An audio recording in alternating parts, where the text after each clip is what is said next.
Welcome, legends, to Adventure Calls. I'm Mike Roberts, studio head and creator at TKFY, with our interview, No Failure is Final, the origin story of Josh Hallaran, his studio Critical Games, and his game 8-Bit Adventures 2. This is a great talk for fans of 8-Bit Adventures 2 and Josh's work, but also any creator, game developer or otherwise, with a dream of doing what they love. As Josh has an upbeat and optimistic outlook and shares both his journey and struggles to achieve all that he has so far. Now, Josh is local to my area, but this guy on the little old Central Coast of New South Wales is approaching over 50,000 sales with more than 6 indie titles shipped, and his next, Infinite Alliance, just recently announced. This interview isn't about that game though, as it was one of a number of secret projects Josh teased in our interview together. Though I'm very keen for this indie RPG banger.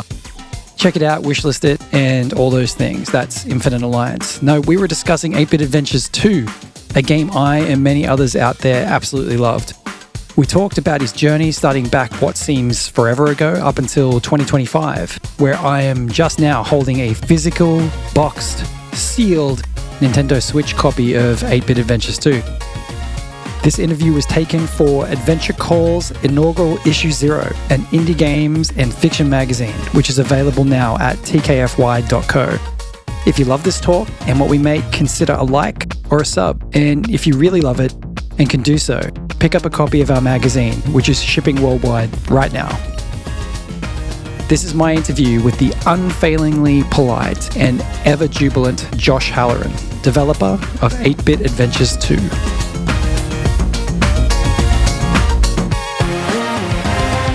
All right, man. We're live. Thanks so much for coming in to do this. Thanks for being here on Adventure Calls, brother. No, it's a pleasure. It's always great to sort of do something with someone local. For those who don't know, we're both coming to you live from the Central Coast of New South Wales in Australia.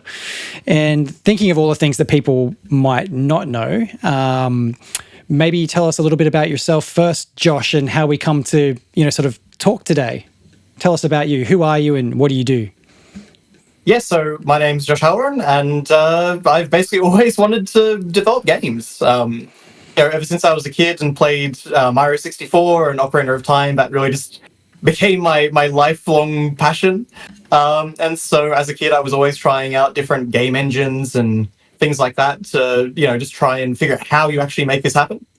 And eventually I sort of just took the plunge, started trying to make my own commercial releases.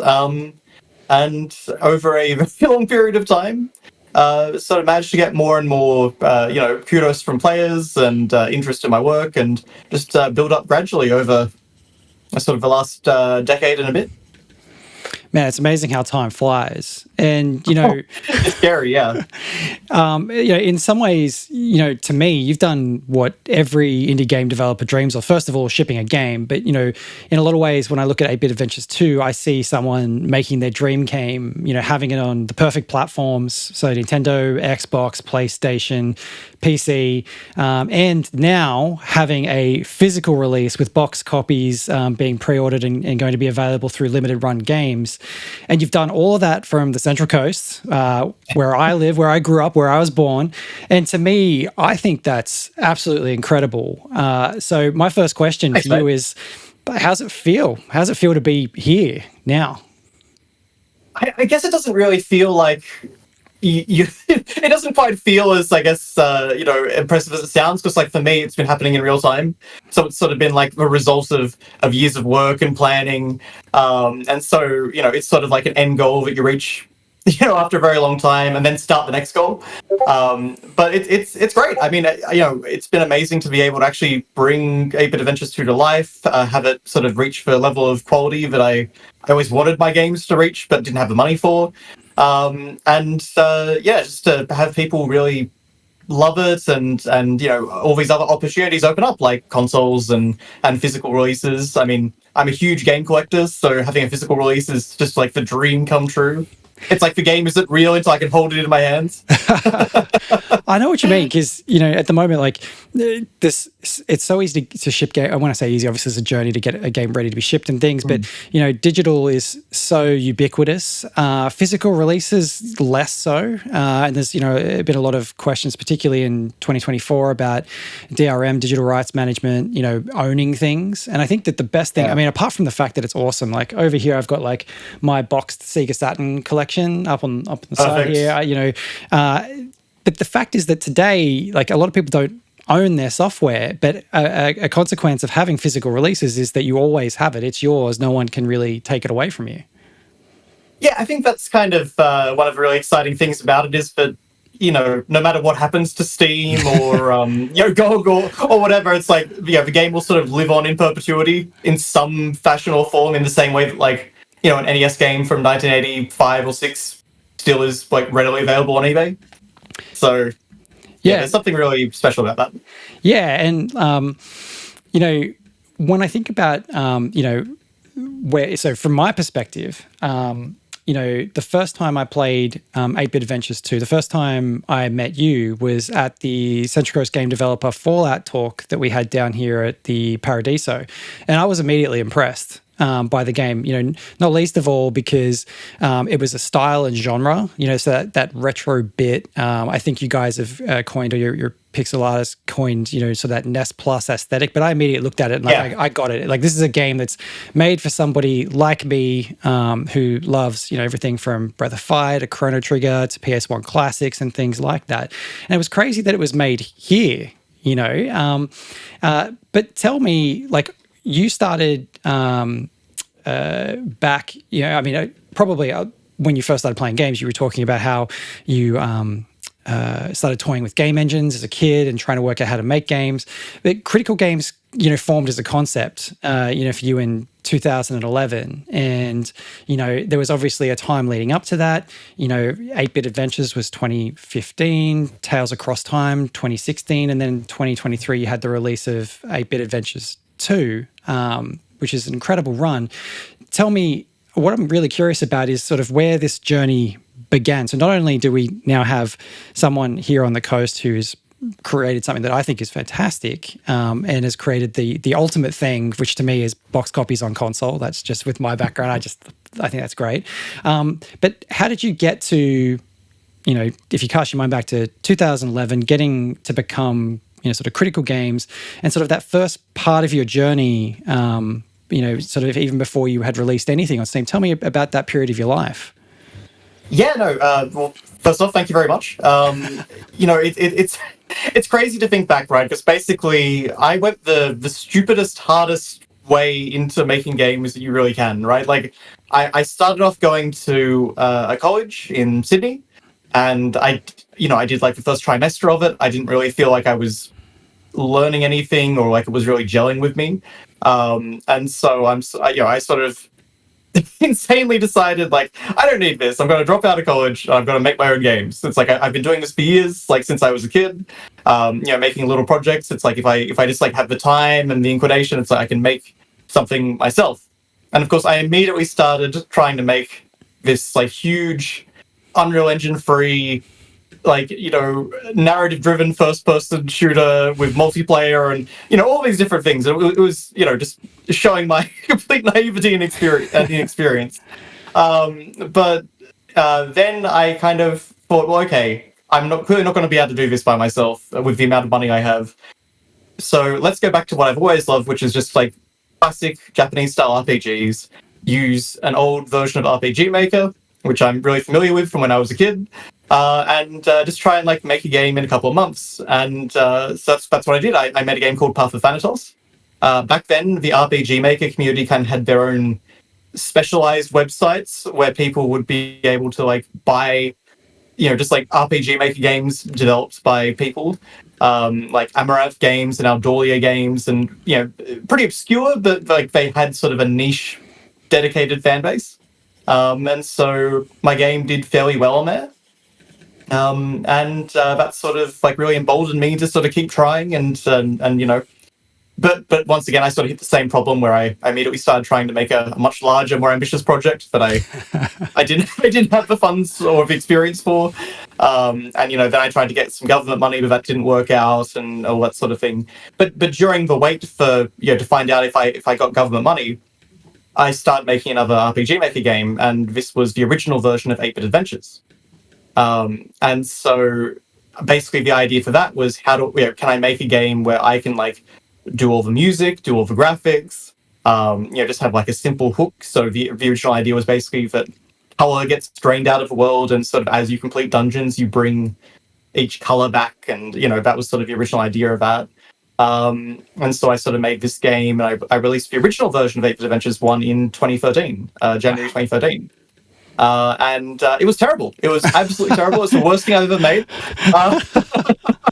Some people really liked it, but some people were pretty harsh. And when you say released it, was that because if you go back to 2013, I'm curious. There might have been some platforms and things like itch that were either in the infancy or weren't available. No. Was that released as like a zip file on the Game Maker forum or something like that? How did you release it? It was like those RPG Maker websites I talked about. It was a platform called Desura. Yep. Which died many years ago. Sort of one of the forgotten platforms. But yeah, there weren't really many places that I could actually release a game at that point, because Steam was still, a walled-off fortress that only the huge games would really get onto. So there weren't too many places. But I was sort of really disappointed with that, and so I thought, okay, I'm going to go a different direction, and so I started doing mobile games.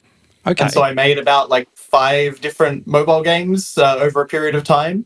One of them was actually like a Super Nintendo quiz game. Okay. And so that got 10,000 downloads or something like that, which I was really happy about, but it made $50 from microtransactions. So,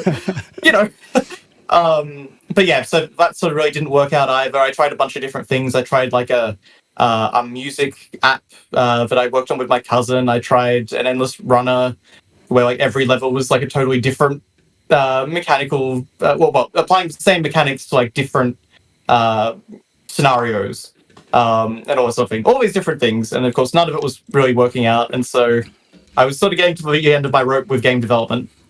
And then I got an email from a company that did Greenlight bundles. Okay. And they wanted to do 8-Bit Adventures 1 in a Greenlight bundle.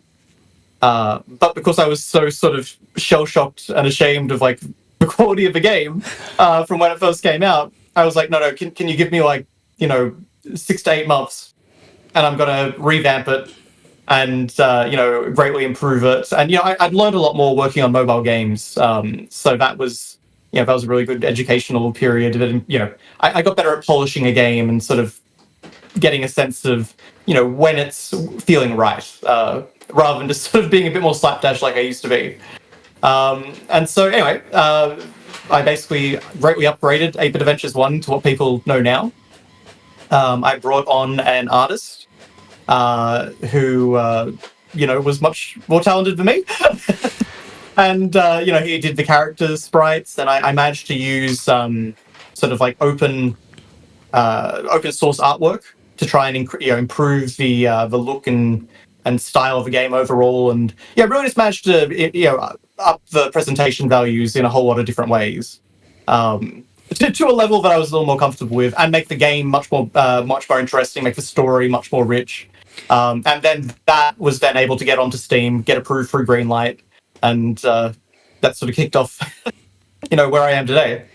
So there's a couple of things I want to touch on there. So one is that you made something which was which is in a lot of ways just releasing something at all to anybody is a step that a lot of makers never take. But I also know that feeling of knowing that when something's not good enough, and you feel that inside, it's not even that other people are telling you that, it's that internally you can do better. So at this point in your career as a game designer, developer, were you working part-time, full-time? Were you just trying to crack games and make it indie? Had you thought about it being employed in the space? And then I want to come back to the Greenlight bundle and sort of how that opportunity came about. But yeah, so at the time you shipped Tales of Thanatos. and that was the first thing you'd sort of made, and then your woeful version of 8-Bit Adventures 1. At the same time, you got this opportunity. So throughout this period, was this sort of like it seems like you've always had a passion for it. Was this a hobby? Was this something that you were trying to pursue as a full-time career? Tell me a little bit about that in this phase of your career. Yeah, so I mean, I was really trying to pursue it as full-time. I was doing odd jobs for different people that I knew, like, sort of, IT help and website development and, just odd jobs like that. But I was really trying to, like, focus on it and get as much done as I could, just because obviously games they take a lot of time. Yes. I mean, the other thing as well is that, living with my parents, that took really any of the pressure off. Mm-hmm. I'd finished school, like, I'd only just turned 17 at the end of my final year of school in year 12. Yep. Because I'd gone through, like, an accelerated class. So I sort of felt a lot younger. I sort of felt like I could take that time. Yep. A bit more just to, try and make some things and experiment and try and sort of find my footing. So I sort of treated it as like, well, instead of doing, the years of college, I'm sort of doing, the on, hands-on learning. Yeah, you're investing in your education, but you're self-educating in this period. Exactly, yeah. So that was kind of how I looked at it at the time. But it was definitely it was not the smartest way to go in many ways, but it did teach me what I needed to know in the end. So it sort of all worked out.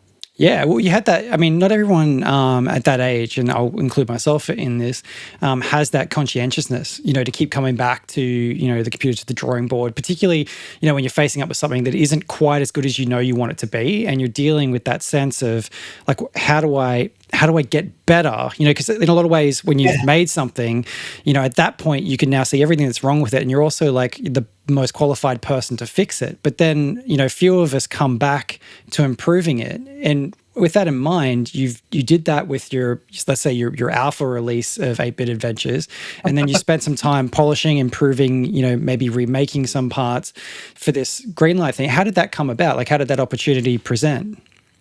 Literally just a completely random email from a company that was, like, hunting down games for a Greenlight bundle. Yep. Obviously, like, you weren't ever going to make much money out of a Greenlight bundle. It was mainly just the idea back then. Basically, was games on Greenlight. You had to vote for them, and when they got enough votes, Valve would, like, let games onto the platform in batches. And so the idea of a Greenlight bundle is everyone buys the game, gets a DRM free copy, that they go and vote for your game on Greenlight, and that gets it across the line onto Steam. And then once it gets onto Steam, they get a Steam code. Right. So that was, like, the way that everyone was gaming the system, because, engaging organically with that system at the time was a bit of a nightmare. I mean, the Steam community was pretty trolly at the time. Like, I remember when I first put up a game, like, just to try it out, within a day, I just took the page down because there were just 100 comments basically spitting on you. Like, it was like, people were, because at the time there was this sense of, like, only the Half-Life 2 level games belong on Steam, only, like, the creme de la creme. And so a lot of the community was, like, very unhappy about the idea of saturation. Like, letting the floodgates open and letting sort of, more games from the market in. So yeah. It was an intense time, and it's funny to think about in retrospect. Steam has changed an awful lot. No doubt. In terms of that opportunity coming through, how did it feel at the time? Well, it was exciting, right? Because, like, I really was at a moment where, what do I do? Like, nothing's working. Yep. And of course, back then, we still had this idea of, if you get onto Steam, you'll become a millionaire. That's it, because that had kind of been what it was in 2009, 10, 11, 12. Mm-hmm. So, of course, that is not the way it actually worked in the end. Not even close. Well, actually, the funny thing is, by the time I was ready, the company that had contacted me were no longer doing bundles for Greenlight. They just, like, when I got back in touch with them, they said, "Oh, sorry, we don't do that anymore. Good luck." Oh, so you finished the game, and then at that point, the opportunity has sort of passed with the code. They're not doing it. Yeah. Greenlight bundles were on the way out. And so luckily I managed to find a completely different company that was still doing the bundles, and they liked what I'd done, and so they saw potential, so they put me in, and I got in through that. But yeah, no, there was a moment of abject panic after like spending 8 months trying to achieve this goal, Yes. and then just the rug getting put out from under me. So it gets released. That's 2015-ish, this version? That's what I'm saying. Yeah, May 2015, I think. And so we'll say it's a success, but it's not going to the moon, early 2000s, same kind of thing. And then for 8-Bit Adventures, your next game comes out, but you even fill in some gaps. But we're going towards Tales Across Time, which has a similar aesthetic, but it looked like the color palette had evolved, and it had a slightly different aesthetic. Similar, but more of a, I don't know what you call it, maybe more of a... If we 16-bit, yeah. And basically the reason for that is, so 8-Bit Adventures 1 comes out, people like it. It's the first game I've released where people seem to really like connect with it and sort of are passionate about it. And so I'm like, well, okay, I'll make a sequel, and we'll up the production values, and we'll make it bigger, and hopefully we can sort of build on that momentum. Obviously trying to go bigger, trying to have an artist do all the graphics, so I'm not like using any open source stuff or anything like that. That all takes time. Yep. So while sort of assets were getting started on, I basically decided that, well, I'll make a short experimental game in the meantime. And I'd done a competition. It was like an RPG maker competition where, it was basically create like a short, 1 to 2 hour game in a month. And that's what Tales Across Time was actually what I made for that. And so I just used an asset pack that I could buy on one of the different stores, and I got a bunch of royalty-free music and all that sort of thing. And that's kind of where Tales Across Time came from. It was just like this idea of how do I make like a short form game, and how do I kind of make it interesting and unusual. So I hit upon this idea of like short stories in video game format. So the game is just basically 3 short stories told one after the other with a connecting through line. It was purely just like, let me just take these like freely available assets and try and sort of cobble together something out of them. I didn't win the competition, but I had a pretty good basis from which to make another release. And so, while I was waiting for stuff for 8-Bit Adventures 2, I just put that together and put that out on Steam. And I thought I'd test out to see, what happens on Steam if you use a really low price point. Yep. So it was just $2.99.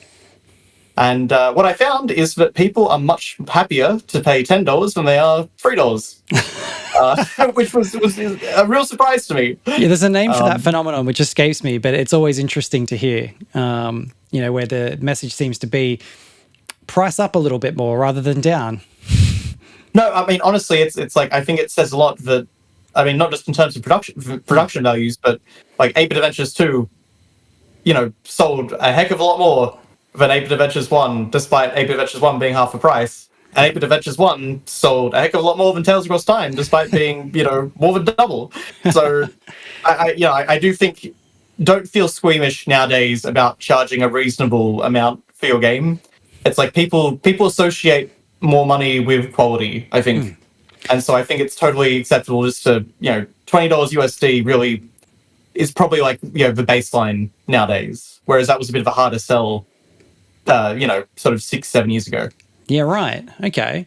So Tales Across Time emerges as an opportunity based on a competition, whilst you're already in you're really in production mode for 8-Bit Adventures 2. You're getting some of the early assets and things together. So at this point, after 8-Bit Adventures happens, Tales Across Time becomes a competition project essentially, and then you Yeah. polish it, release it at a cheaper price point because it's a smaller experience.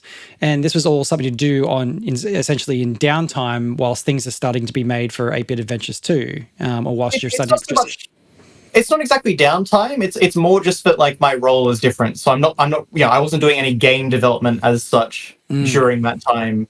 I was doing documentation and liaising with artists and composer, like the artist and the composer, and the programmer and all that sort of thing, trying to get like systems and assets foundationally built. So obviously that's not necessarily as time consuming as full on game development. So it seemed a good opportunity to squeeze something in there and just do a little experiment. Awesome. Yeah, because it was one of those things when I looked at the timeline of things that you've done as critical games, I was curious about that. So now I know a little bit more than I did before about where that sort of fits into things.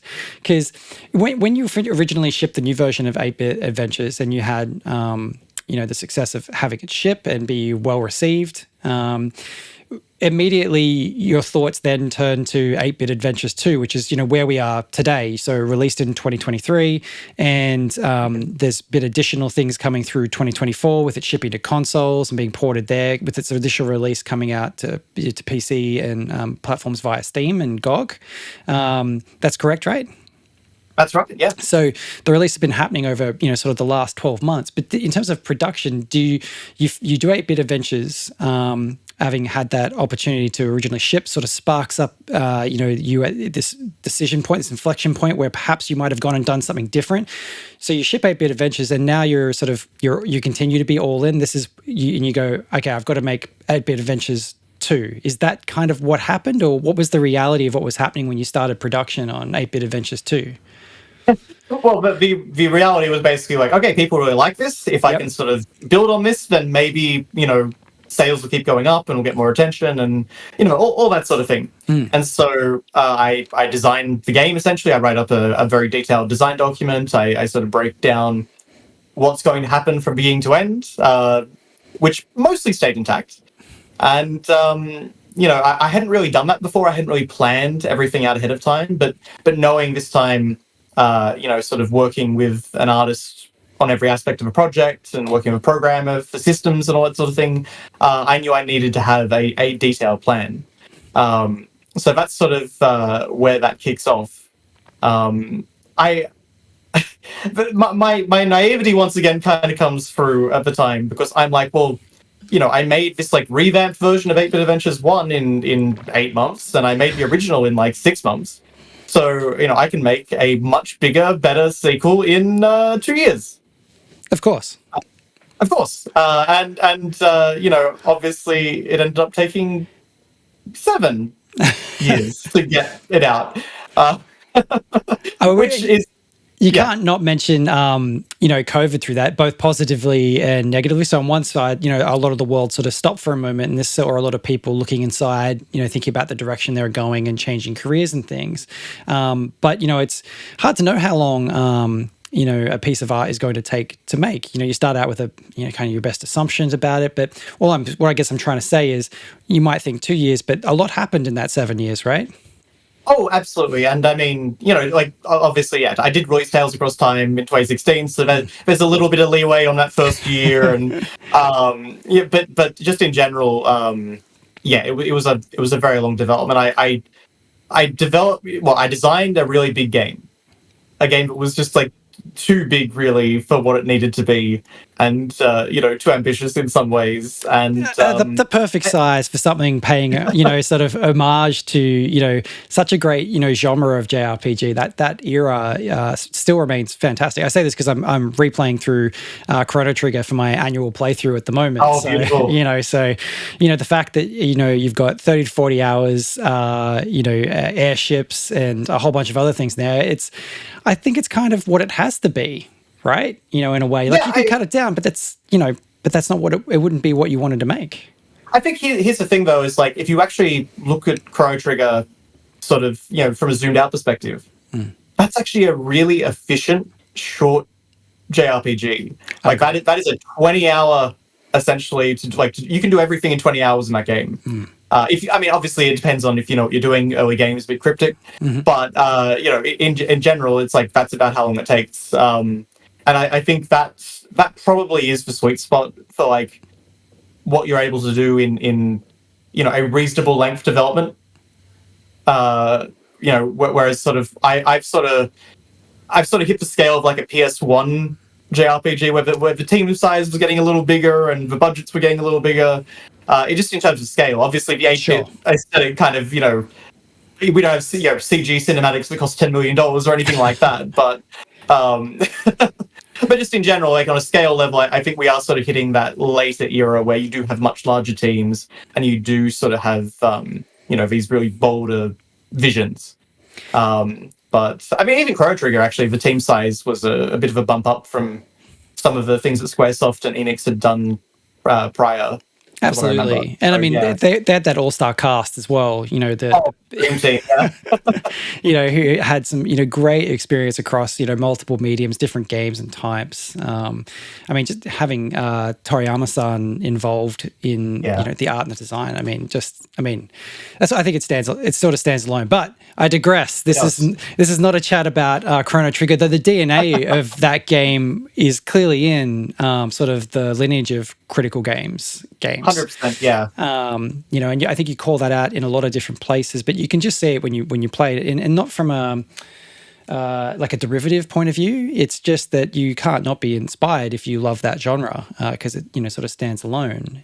When it's a game design bible, I think, for like JRPGs, right? Like it just is the pinnacle example. And I think you described it really well by saying it's like it is that perfect sweet spot. And you know, the 30 to 40 hours I think is very heavily influenced, as you say, by that PS1 era of games. You know, probably spearheaded by Final Fantasy VII amongst others. But there was definitely this sense of longer games, and now you get to the point where like sometimes it's not bloat, but you know, I look at games that say 90 hours, 120 hours of whatever, and that's a real detractor to me these days. You know, I want something that's you know, a more contained experience that values my time, which was not something I felt like. It has to be bloat. It has to be bloat. Like at that point, like there has to be some degree of it, even if it's just like random battles or if it's just like a lot of me longer to try and sell me something at some point, because I don't know that there's any point in capturing my attention any longer if we're just, you know, if there's filler. That's not a great point to filler to come back to 8-bit adventures, because it's all killer. There's no filler. But that's what I try and do. Yeah, that's kind of a lesson I took from Chrono Trigger, was to try and like, you know, get the pacing right. Yeah, absolutely. If you can do that, I think that really just like elevates any experience, because you know, you don't feel like your time is being wasted. Your memories are all of like the high points. It's so playing the game. So I picked it up on PS5, and one of the before I go there, you know, for anybody listening to this version of the interview now or in the future, when you think about 8-bit adventures too, like how do you describe it? What's the elevator pitch for everybody for the game? They'll be able to see a lot of this stuff in Adventure Calls, and you know, we'll link to other things from the see it. But when you think about it, how do you describe the game? So I tend to now describe it as like a story-rich pixel art tribute to the golden age of JRPGs. You know, so for me, that really means like relatable characters, a, you know, sincere, heartfelt story, you know, a vast world map to explore, usually via airship and other vehicles. You know, all those sorts of things, like a sense of adventure and purpose, and like an experience that leaves you feeling satisfied at the end. That's really what sort of that, you know, classic era of JRPGs does for me, and really means to me. And turn-based combat as well, like really strategic, you know, turn-based combat with, you know, a bunch of party members that you control. Those are sort of the pillars.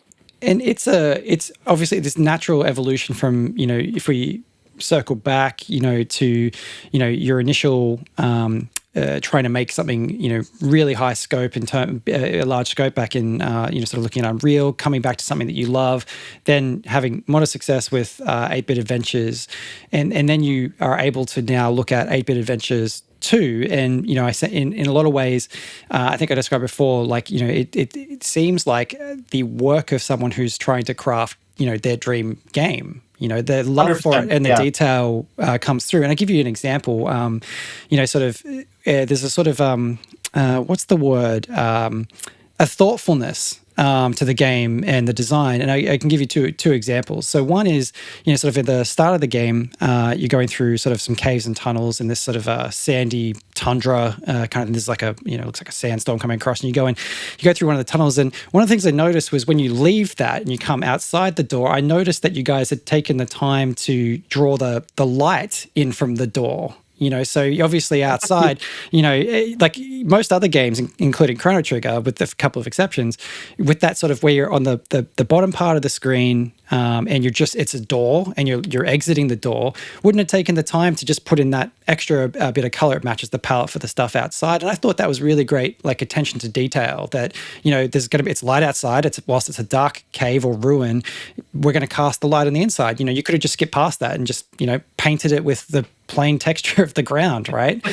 So that was something that stood out. And also, like that full credit to that is Jaram Fahy, our artist. So he's in Newcastle. He's great. Yeah, he doesn't miss any detail. Yeah, and so it's great. It speaks to the bringing together of the talent too. And the other piece was, it's a small feature, but I really appreciated it. Was when you name sort of the three archetypal heroes, the warrior, the thief / hero, and then the mage. It's great when you come out into the courtyard afterwards and you have the opportunity to correct your answers to the test, because, there's that sense of, I just thought that was really thoughtful, that, maybe someone didn't realize why they were naming the characters or that it was important. And then you've given them that opportunity to go, oh man, I kind of screwed up my answer to the test, but it also fits in the fiction because you've just sort of done the test. Do you know what I mean? So I thought that just two things that I thought really stood out to me, early in the game. Thank you. I mean, I'll be honest, that was actually in addition to the console versions. That was like a later update, one, because a few people were sort of like, can I change my names? I kind of put in something stupid. I didn't expect the game to be like serious. Which is it's a thing you used to do when you were a kid playing those games. It'd be whatever the cool character that you liked at the time, and then you're stuck with it for 20, 30, 40 hours. But it is so that's a response to player feedback. Which is awesome. That you didn't have to do that. I incorporated a lot of things from player feedback. Like, I mean, just like pretty much every update since 2023 has been in response to something that players have said. So, tried to be really alert to that. So with this, you should be getting this point. We've talked about a couple of things. Getting it to talk to me about getting it to console. So I know you partnered with a great team to get there, but for someone as a collector and getting back, was that, from day one when you started looking at 8-Bit Adventures 2, did you think it's definitely going to go to console? Tell me about that journey. No, I never thought that would be the case. I mean, when I started, it was still, the landscape was PS4, Xbox One, Wii U. There wasn't really a way to get RPG Maker games running on there. So 8-Bit Adventures 2 was made in RPG Maker MV. Right. That was a complete overhaul for the RPG Maker series, and everything ran on JavaScript. And the major issue was basically that the consoles didn't really talk to JavaScript. Right. So there was no just straightforward way just to port it over. So I never really thought it would happen. I thought that mobile was a possibility, so I was sort of thinking in that direction. But not that I really took any precautions to actually think about that, because my game is like 4x3, which is a nightmare for a 16:9 phone screen. Yeah. But that was obviously where I was thinking at the start. But I can't remember exactly when it was. I guess it was maybe 2021, maybe 2020. I saw a post on Twitter from Radolika Games about how they were working on RPG Maker console porting technology. And so, I immediately got in touch and sort of, tried to organize a deal with them and get it all set up for consoles. I was only thinking even just Switch. Yeah. But the way that they work is they port it. If they port it to one thing, they port it to everything. So there's not really any point in limiting the number of platforms. So yeah, I mean, just all of a sudden it was like, okay, we're coming to everything. And yeah, that was a long process. There was a lot of work involved because obviously I had to finish the game, and then they had to start trying to port it. I know they had a bit of trouble sort of with the RPG Maker porting tech in general for a while, and so that sort of delayed everything a bit. But yeah, in the end, they got builds running for every platform, and so then I had to take those builds and test them out and tell them sort of what wasn't working and what wasn't sort of as it should be. Because obviously I'm the only one that really knew exactly how things should look and perform. So we did that process for a while, and it ended up I had to do quite a bit of work on optimization as well, just because the Switch version was running pretty rough. When you got out onto the world map, it was just like the game went down to something like 7 or 8 frames per second. It was because huge map, tons of different things like running in the background all the time. You can cross it pretty quickly with the airship. So yeah, with the sort of level of optimization of like having to run the game in this sort of I can't remember the exact terminology for it, but sort of like you're running the game in a way that it's sort of reading the JavaScript and converting it into a something readable for the Switch, and then on top of that, of course, you've got the limited power of the system itself, and so you sort of have to figure out the right way to optimize it. So I had to cut out a ton of different background processes and try and streamline them, and we had to optimize some of the sort of games plugins and code and all sorts of different things to try and get it running. So that was like in a really intense month and a half. Where it was just like optimize round the clock to get it ready for when it was supposed to come out. So but yeah, we got it. It all worked out again. Yeah. And overall, like when you reflect on 8-Bit Adventures 2, what was the hardest part about sort of the entire project? 7 years, we're coming into, I guess, the 8th year of sort of development. No, it's been 9 ultimately. Right. Just about. Oh yes, yeah, so, right, yeah. Yeah. Math. So yeah, no, it's well, actually, yeah, it's actually we're coming 9.5 now, pretty much. It's a long time for a person to work on, a single project. Was there any points that you thought of, scrapping the project, giving up? Were there any sort of, sort of decision points in there? And what was the hardest part? I'm too stubborn to give up, but it was hard. Right, like there were times where it's just like it just felt like it would never be over. I've taken way too long. There's no way I'm ever going to sort of like, make enough money out of it to sort of justify that time investment. All these different things. And obviously, while COVID was really good in some ways, because like I managed to get into like an IGN stream for Gamescom, which was huge for the game. That was sort of thing was really good. But then as COVID sort of dragged on, it's like I'm literally doing nothing but sitting on my computer working the entire cycle of lockdowns and all that sort of things. So it definitely got a bit oppressive, and I would never recommend that anyone spend this length of time on a game. Like I have really come to the conclusion that like, okay, Squaresoft had it right. They had a mandate that you could only spend 2 years working on a game. So make games that will fit the production of 2 years time frames. I think that's probably the right approach in retrospect. Just like try, but I mean, obviously to do that though, you have to understand scoping. You have to understand how long everything in a game is going to take to make. And the only real way to understand that is to make a bunch of games and get that experience, so you can then predict how long different tasks and different assets and all that sort of thing are going to take for the project. So so I've definitely come out of it with a very different perspective than when I went in. There's a question I'll save for later that I want to ask about that, because it naturally sort of goes into knowing what you know now, what would you have done different, in terms of 8-Bit Adventures 2's production timeline and sort of, obviously we've you got to this point. That's a great result. But reflecting now that you are the most qualified person to continue to work on that title now that it's shipped, what would you do differently? It's a hard question, right? Because if I do anything differently, the game doesn't kind of end up being what it is. I could do things much more efficiently. I could do things faster. I'd probably, yeah, it's hard to say. Right? There's probably things you could cut without a huge impact on the game. But at the same time, I sort of feel like that kind of tracks from the point of the project, which is, to be this like big, full-scale, classic JRPG. So Absolutely.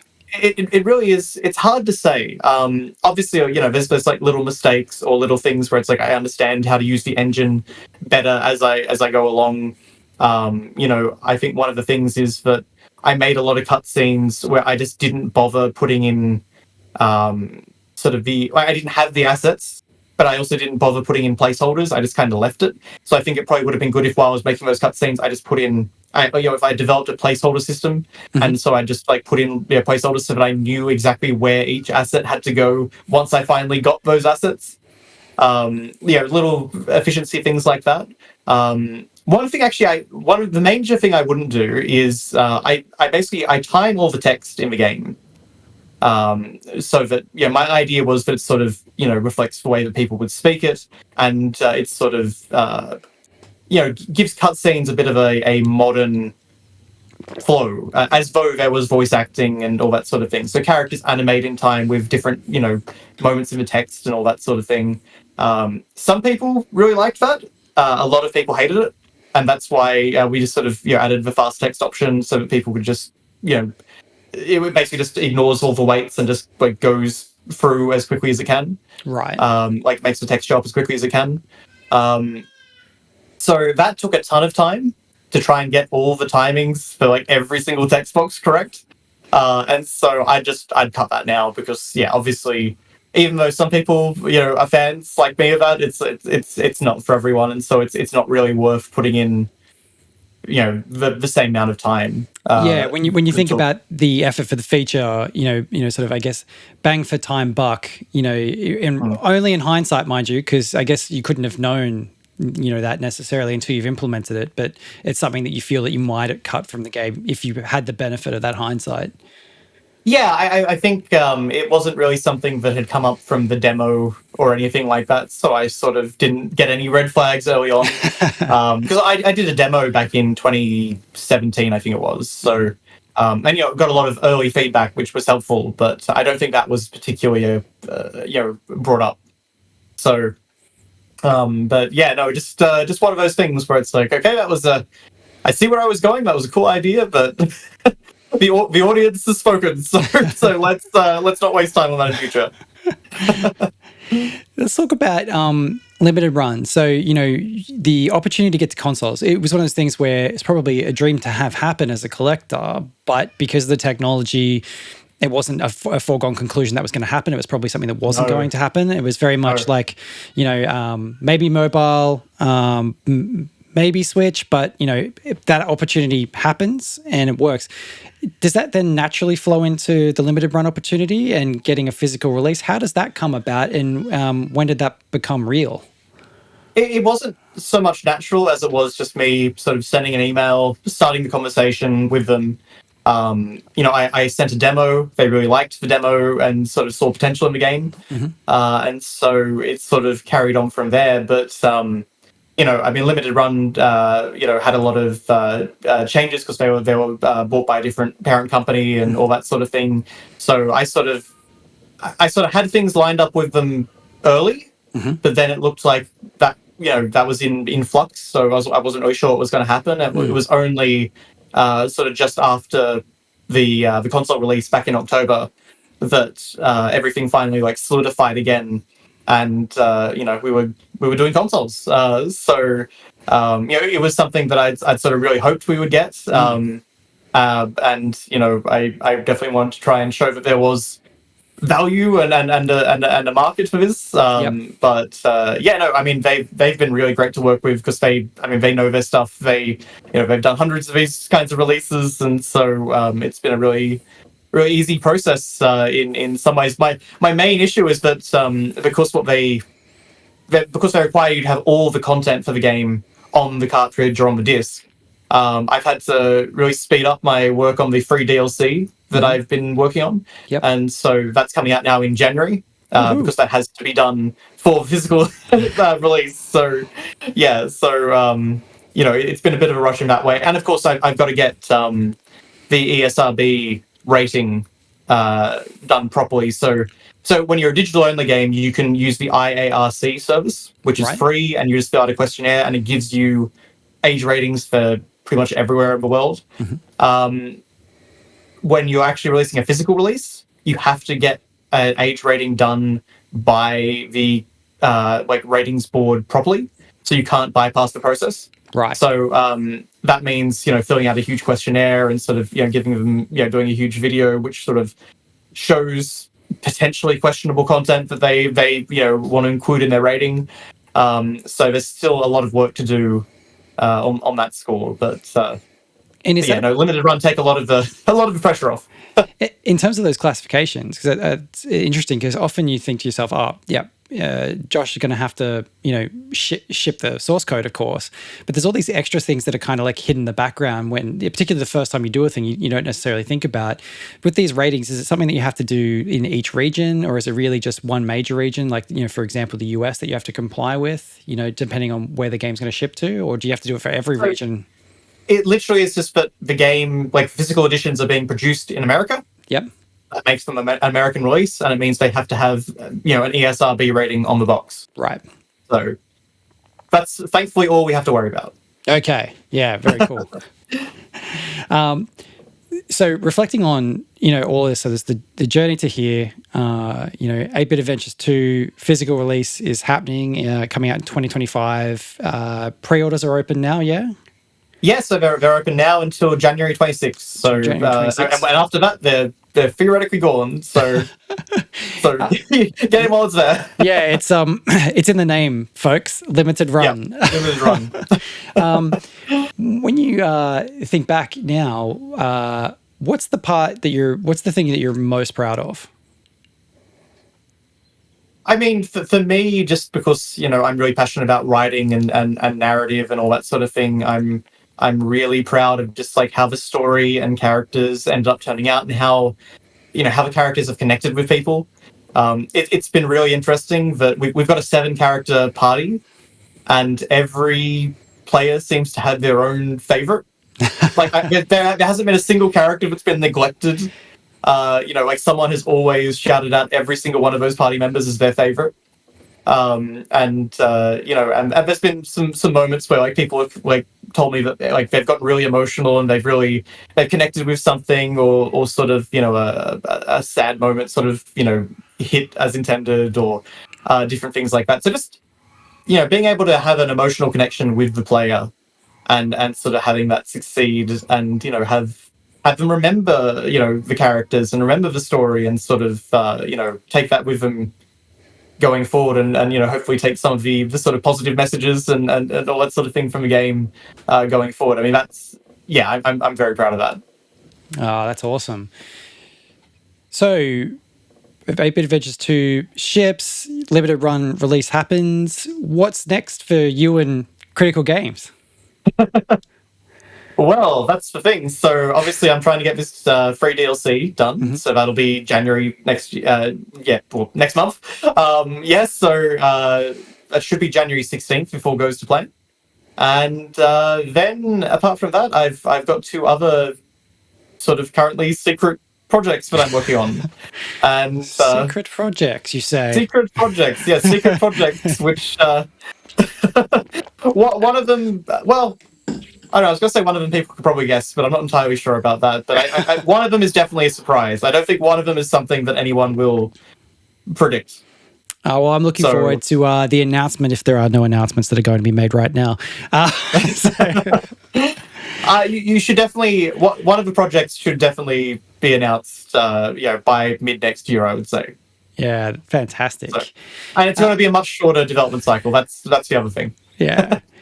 So I know from some of the messages I've seen from you in various places that you acknowledge with where you wanted to get to with 8-Bit Adventures 2 that it would take more than you. Whilst back in at the start of your journey, it was all about doing everything yourself. You're going to do programming the engine, I'm going to do the art, I'm going to do the music, and you realize as a developer like there's a lot of love that goes into that, but it's also as you scale up your projects, it's not really feasible if you want to achieve perhaps a larger vision, which was definitely the case for 8-Bit Adventures 2.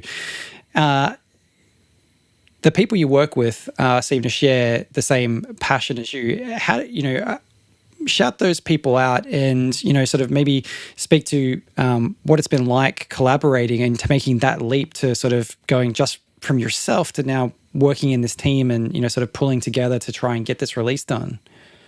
So that was a huge change, yeah, for sure.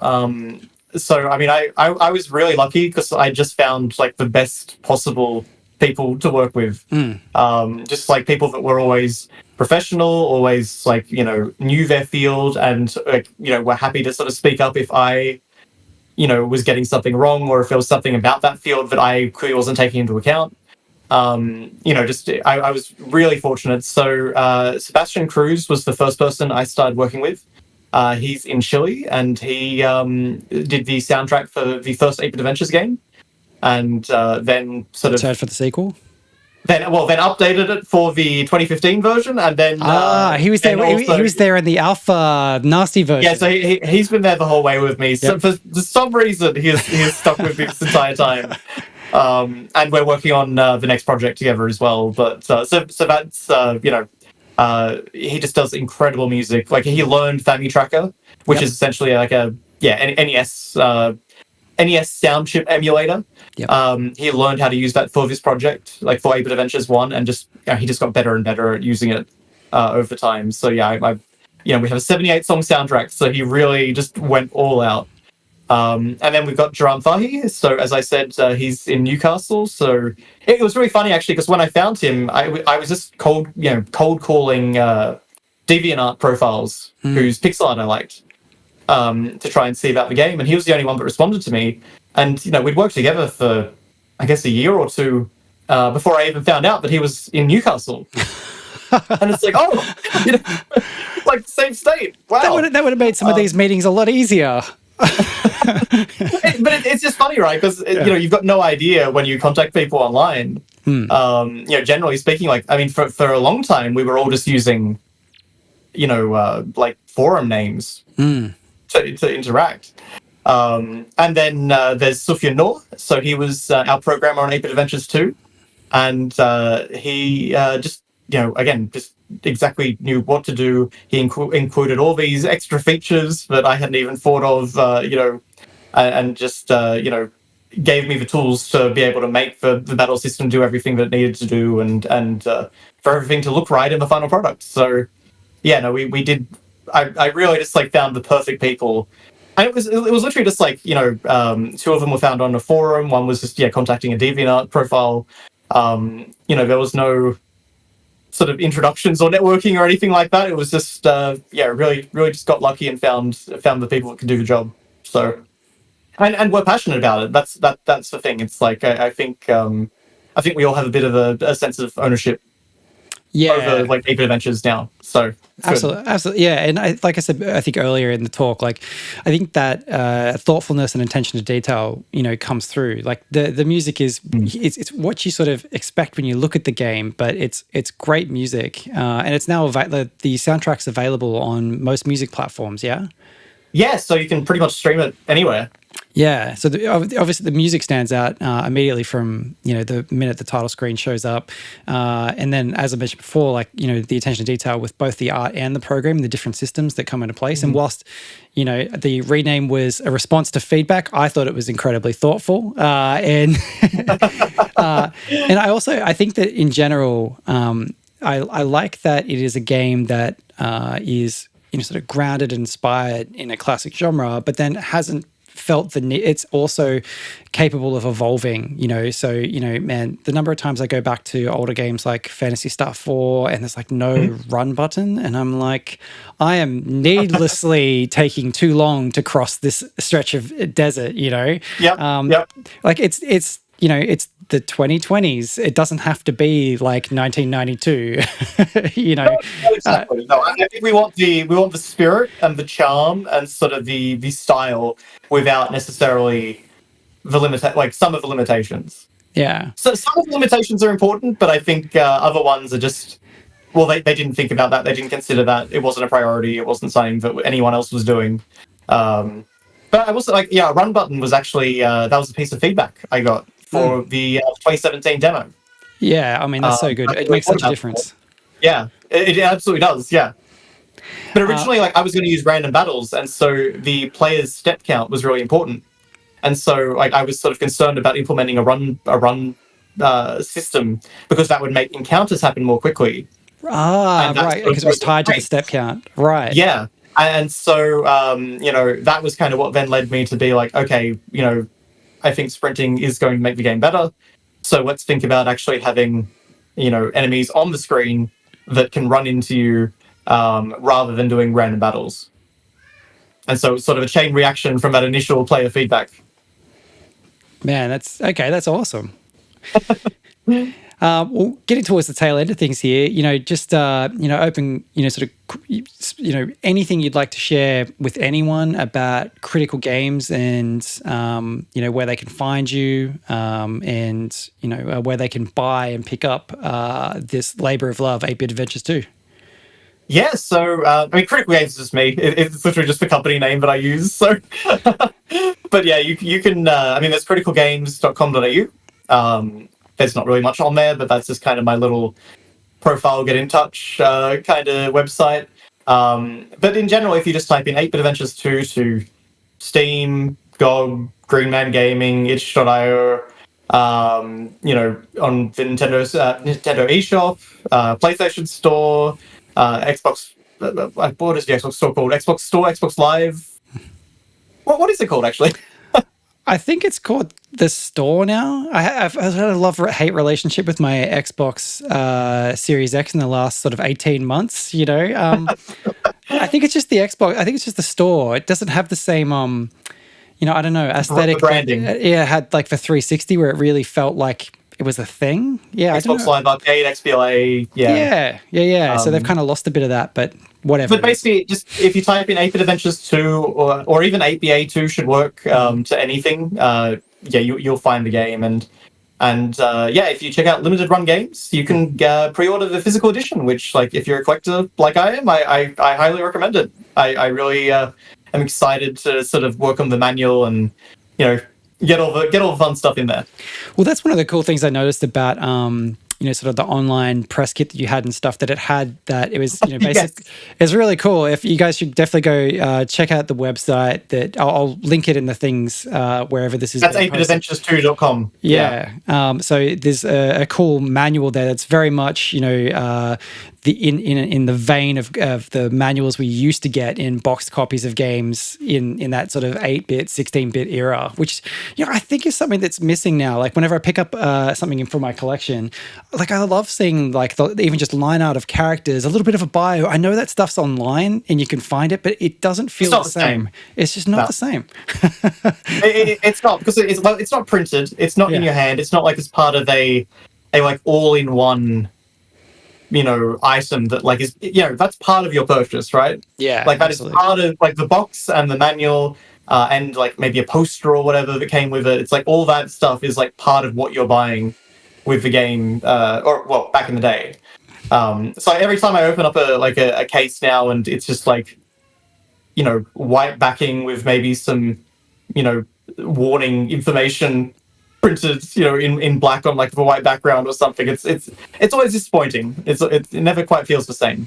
Yeah, I know what you mean. Just a little insert with like a piece of key art and like a code for something. That's kind of what you get these days. It's definitely not the same thing. I will say, one of the coolest things working on physical editions is, we got to do brand new cover art. Yeah, so which is looking really good. Thank you. Yeah, no, it was just like, it was right going back to Ryan Jampols. So he did the promo art from many years ago for the game. He's a comic book artist that's worked on like Sonic and Mega Man and Archie, and he's got his own series now called Taka. But he's really great at sort of doing the sort of like 90s anime style mixed with a bit of kind of Western cartoons and animation. And so, yeah, I thought he really knocked it out of the park for this. It was great to be able to revisit this with him and sort of get a new piece done. Yeah, he's done such a great job. He's got I had a bit of a poke around through his Deviant art, and I actually started reading some of Taka because I was curious about it. So I found it on a free manga reader. He's really good. Yeah, absolutely. So you managed to, through happenstance or luck, assemble the ultimate team and create an amazing game, get it to all of the platforms and a physical release. And you did that all here where we're from on the Central Coast, man. Kudos to you. And you can do it anywhere. This is what I tell like the New South Wales government and like the federal government, and it's like, it's like there's such an opportunity because indie game development can be done from anywhere. All you need is a computer and an internet connection, and that's it. So I really do think like it's an amazing opportunity. Obviously, trying to actually release a game and get it noticed and make money out of it and all that sort of thing, that's a huge kettle of fish.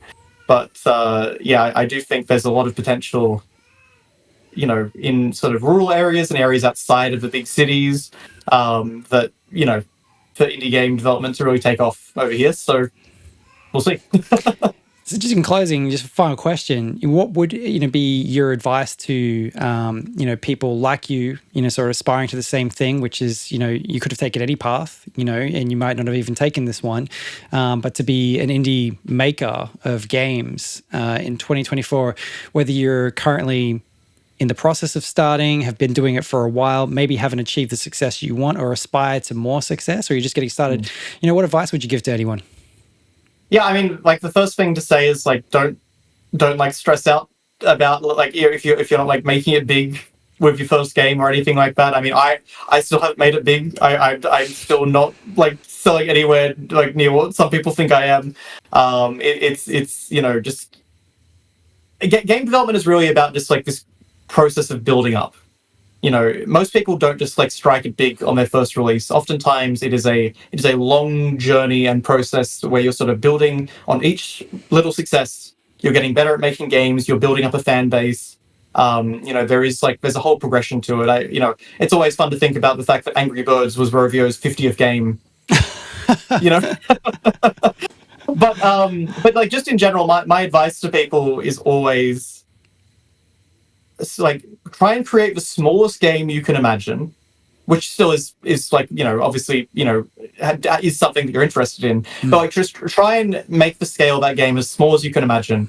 Then halve that scale, and you have what is a feasible project, for someone starting out, or at least a feasible project to like get done in a short amount of time.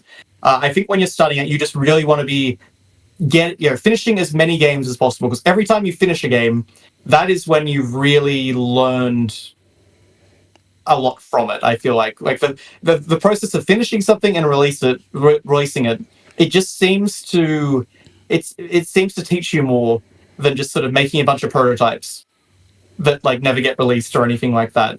I think the more you can go through the complete process of game development, the better you'll get at it, the more understanding you'll have, and the more you'll be able to plan projects that do have the right scale and the right budget, and you can start really applying your creative ideas in grander ways. But I think like when you're starting out, just like really start small. It's like, I know everyone wants to make a big game, but start small. It really will help. Well, awesome, man. I wish you every success with Critical Games and 8-Bit Adventures 2 and the upcoming releases. Thanks so much for your time, man. Thanks, Mike. I really appreciate you having me on, and it was great chatting with you.